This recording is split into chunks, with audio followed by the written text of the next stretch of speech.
Remember in the outro of the last video, I said I was gonna talk about clothes that I don't like? I think I said that. I said I would talk about clothes and other people's clothes and mine. That includes clothes that I don't like. Instead of being super negative and just saying, oh, this is what I don't like and you shouldn't wear it, I wanted to sort of give some alternatives to what you could wear instead of XYZ thing.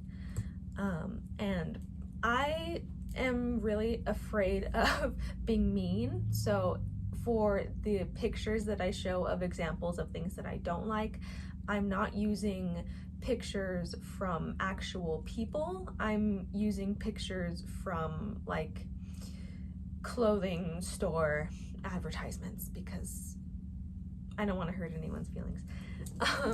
And again, this is just my opinion. If you like wearing these things, that's great. This is all lighthearted. First thing is Miu Miu office wear type clothing, specifically the bubble skirt. I mean, doesn't this image just look like what Bella wore in that one scene of Twilight? That's personally not what I'm going for. I really don't like the silhouette of the big oversized button-up shirt with that sort of bubble skirt silhouette. I know some people want to look like a jellyfish, but I think there are better ways we could do it. So what I was thinking of was sort of the 1940s, 1950s Dior new look. There's a very iconic picture of a lady in a silhouette that looks somewhat similar. It's definitely also giving an office wear type situation. She's wearing this really sort of fitted, structured coat with a belt around the waist. And so the edges of the coat are kind of coming out in a sort of peplum slash bubble situation, which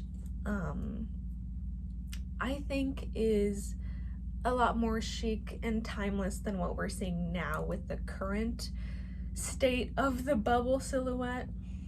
It's just what I think. The next one, athleisure.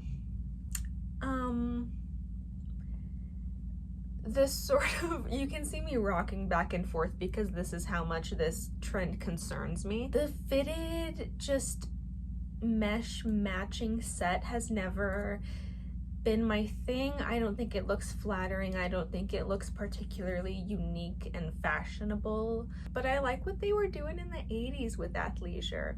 Like the whole Princess Diana thing, with the oversized sweater with a logo on it and then some biker shorts, I guess. I've seen that today in the sort of athleisure trend, but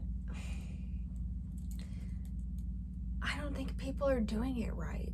Like the essence of it is there, but it's not, something is just not connecting. I have to say, with all the boring athleisure that's in circulation right now, I really do miss like the Adidas tracksuit thing that was going on. I miss like a not fitted sweatpant. I really liked the sort of athleisure that was going on in the 80s where there were a lot of stripes. You know I like stripes. If you saw the video, you know I like stripes. How can you forget the men too? I mean,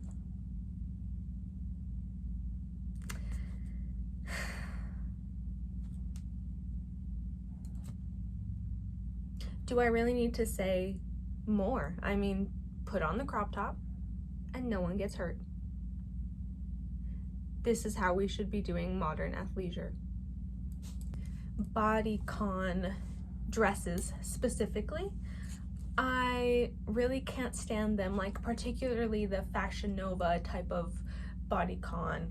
And I'm really into historical fashion, so I've never been the type of person who is into a completely fitted silhouette where your body, the shape of your body, is kind of the main attraction and the focal point, because throughout the centuries people have used different little underwear type tools to give them the desired shape of the period, but the desired shape of the period throughout the centuries was never completely the natural shape of your body, and people weren't expected to have certain shapes naturally.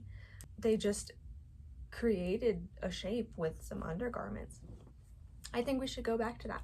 But instead of wearing your Shein Fashion Nova bodycon dress, I think what gives a sort of similar vibe is a 90s slip dress. And I believe that these will absolutely never go out of style. Bodycon dress and a 90s underwear slip dress, they kind of are trying to give out the same vibe. They're both kind of bedroom wear, in my opinion, especially with the whole Skims undergarments as outer garments type thing going on. I think a 90s slip dress is sort of like an elevated bedroom wear type situation. This next one, I'm gonna have to start rocking back and forth again. Cowboy boots. Listen, I'm from Southern California. I'm Mexican. My family is. Everyone in Southern California that was surrounding me was, and we knew how to wear cowboy boots. To me, cowboy boots are not a trend. They're obviously a trend for certain people and like certain areas where it's just not common to see these things as daily wear. But I personally just hate a baby doll dress with cowboy boots situation. It's not my favorite. I think if you're gonna wear cowboy boots, you should commit. Have you ever seen Brokeback Mountain? Because that's what I'm thinking of. Finally, this may be a little bit controversial, but to me, a white t-shirt and some black pants are not timeless or old money. I think timelessness is someone whose clothing represents their uniqueness. Timeless is not a $32 Amazon t-shirt and some Shein pants with some platform loafers with a little polo tied around your neck. It's just not for me. The solution to this problem is to dress like young Magneto, in my opinion. That movie, the X-Men movie, was it Origins or Days of Future Past? One of those, I think, where it was the 60s and Magneto was younger and he was going around and doing bad things to bad people. I think, I mean, who knows? But he was wearing like turtleneck shirts, black, purple. The purple really gave it a nice touch. And then a leather jacket over that, usually a brown leather jacket, some pleated trousers, and then very nice, like, pointed toe brown leather boots.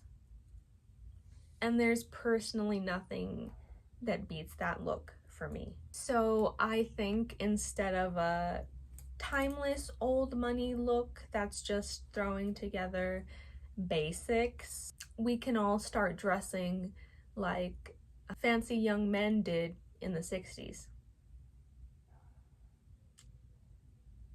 It's my opinion. Thank you for watching. Again, if you like these things, that's perfectly fine. This is all in good fun. I'm not gonna show up to your house in the middle of the night or anything. If you dislike the aforementioned things as well, I hope I could have opened your eyes to some alternatives. I always try to be helpful. and not negative all the time. Thank you for watching. Maybe one day I will get a nice tripod so you can actually clearly see these pictures in the frame. But for now, we're rocking with sitting in the corner of my bed and perching you up on some library books. So, thank you for watching. Bye-bye.